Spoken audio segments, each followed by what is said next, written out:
This is interesting. I came up with this thing, this gender equivalence table. Basically, my wife said she was excited about going to this wedding. She goes, I'm so excited. It's a wedding. I love weddings. And I'm like, oh, geez. She goes, well, you don't get excited about weddings. What do you get excited about? And I said, well, the Super Bowl. That was what I get excited about. So I said, well, let's start there. That's the equivalent. She gets excited about weddings. I get started about Super Bowl. Let's see if we can relate. So I listed some things. She gets excited about a dozen roses. The equivalent in my life would be a 12-pack of beer, basically. There's 6 of each. Mine will last slightly shorter. A room addition or a diamond ring to her. That, in my life, that's a 2.4 gigahertz laptop.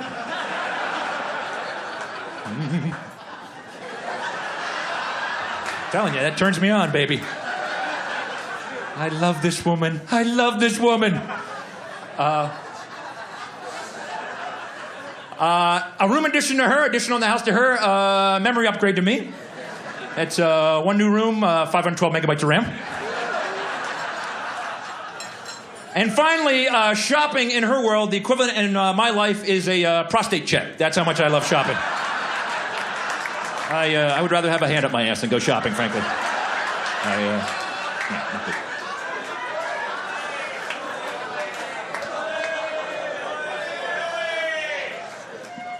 All right. I knew I didn't do well in arguments, and I didn't quantitatively understand how badly I was doing until I actually charted it. And it turns out there's 3 distinct periods in my life. In arguments, when we were dating, I had about a 50-50 shot in any argument, and I had no idea those would be the glory days. Once we got engaged, it dropped to 1 and 4. And then since I've been married, I am 0 for 963. I thought I won once. I was wrong. That wasn't even close. But what this has done, actually, is it's given me a new respect for my father. It has, because when I was a kid, I always used to think he was kind of spineless and wimpy, and now I realized he was practical. He realized early on, whatever your mother wants, she's going to win anyway. I'm just trying to save my energy and outlive her. That's my plan.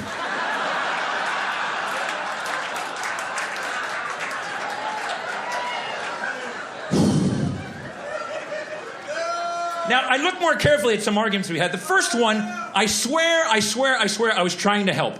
I was watching my wife vacuum one day, and as she was vacuuming, I noticed she was very haphazard. She went this way for a while, and that way, and then over this way, and she didn't really have a plan, and it was driving me crazy as an engineer. I just was nuts. I'm like, no, you did that part. Oh, no, go with this. And as I watched, I realized that I could help her out. And I decided I would. So I came up to her and I said, you know, honey, the way you're vacuuming, it's kind of inefficient. And I thought I would mention I happen to be a hockey fan. And I noticed the way the Zamboni goes around the ice. You could apply that to vacuuming. So you could go round and around the room in smaller circles until you finish. And I think you could do just as good a job in like half the time. It's more efficient. I thought I would help. She looked at me and she said, you know what, honey, that is more efficient. You did help. You want to know why? Because you're going to be doing it from now on.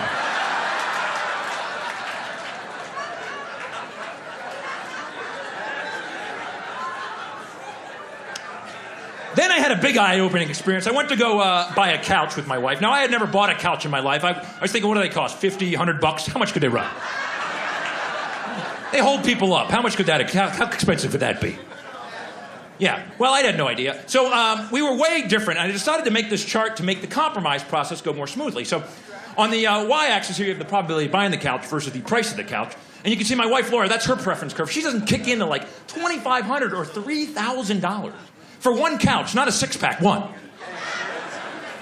Now, my preference curve, on the other hand, I'm down here. I'm hoping to find it at a lawn sale or by the side of a freeway somewhere. You know, a free couch on the 405. That's a great couch. Now, it seems like we're very different, right? But if you know anything about graphical analysis, where's the obvious compromise? Well, it's right there. Right where the two graphs intersect. $1,312, honey. Look, we're equally happy. Let's go buy a $1,312 couch. And she looked at me and she said, fine. Luckily, I had the universal gender translator in. So I knew that fine actually meant buy that couch and you'll be sleeping on it. Very valuable device. So we go back to it. That's where here's where the actual compromise occurred, right there. We got a $5,000 couch, ladies and gentlemen. I'm making payments on it. But here's what it comes down to. My wife would like to sit on a $5,000 couch and watch a $500 TV. I want to sit on a $500 couch and watch a $5,000 TV.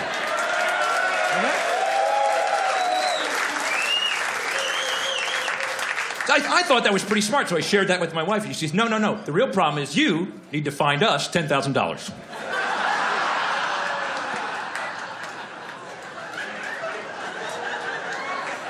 And the final thing, I'm going to get out of here after this. I knew we were different at shopping. I told you the whole prostate check thing. And I don't like shopping, and I knew we were different. I couldn't quantize it until I actually got one of those GPS tracking devices.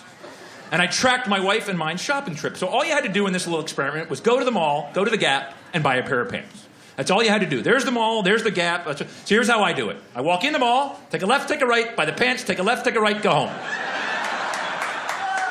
That takes me 6 minutes and costs me $33. Go to the mall, buy a pair of pants. How hard is that? Here's how my wife does it. Oh my God, I've always wanted those shoes. They're on sale. I can't. Oh my God, that sweater is beautiful. Look at that over there. There's another sale. There's my wife right there.